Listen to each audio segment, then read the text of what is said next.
राम प्रकाश पासवान जी जो अध्यक्षता कर रहे हैं, यहाँ पर मौजूद राष्ट्रीय कार्यकारी अध्यक्ष उदय यादव जी संचालन कर रहे हैं, साथ ही जिला महासचिव गिरिजा रामचंद्र वंशी जी, धर्मेंद्र कुमार जी, संघ के और नेतागण और सभी आप दिव्यांग नहीं, मैं तो कहूँगा कि सशक्त साथियों, मजबूत साथियों, सबसे पहले आप सबका क्रांतिकारी अभिनंदन, सलाम, नमस्कार। आपने जो मांगे उठाई हैं उन मांगों के साथ हम हैं, चाहे वो आपके पेंशन को 400 से बढ़ा करके 3000 करने का हो, 5 डिसमिल ज़मीन देने का हो, या और भी बहुत सारी मांगें जो आपने रखी हैं, चार्टर ऑफ डिमांड है, हम आपके साथ हैं। आप यहाँ धरना पर हैं, बगल में बिजली कर्मचारी धरना पर हैं। शासन प्रशासन को ये चाहिए कि अपने अधिकारियों को, जब आपने ये धरना प्रदर्शन का स्थल घोषित किया है, तो आप अपने सीधे प्रतिनिधियों को यहाँ रखिए और उनकी मांगें क्या उठ रही हैं इसको नोट करिए और उस पर अमल करने का प्रयास करिए।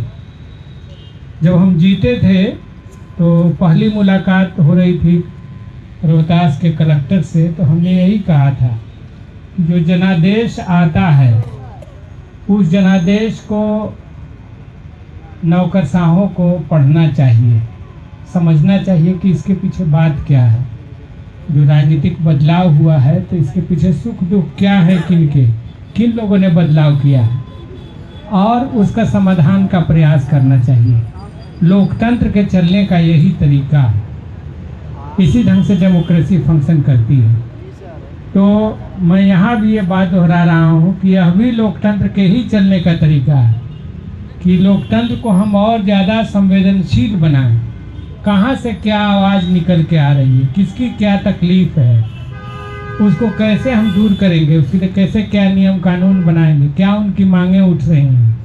तो मैं आपकी तरफ खड़ा होकर के इस बात को दोहराता हूँ कि शासन प्रशासन आपकी आवाज़ को सुने, उस पर समाधान का पूरा प्रयास करें। 2 बात कहनी है मुझे।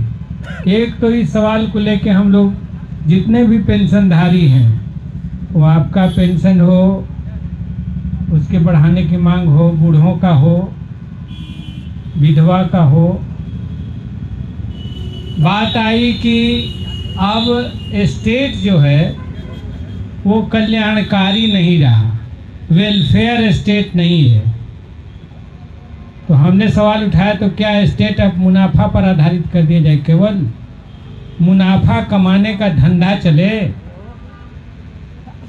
स्टेट को कल्याणकारी होना पड़ेगा, इसलिए कि समाज में बहुत सारे ऐसे लोग होंगे जो असहाय होंगे।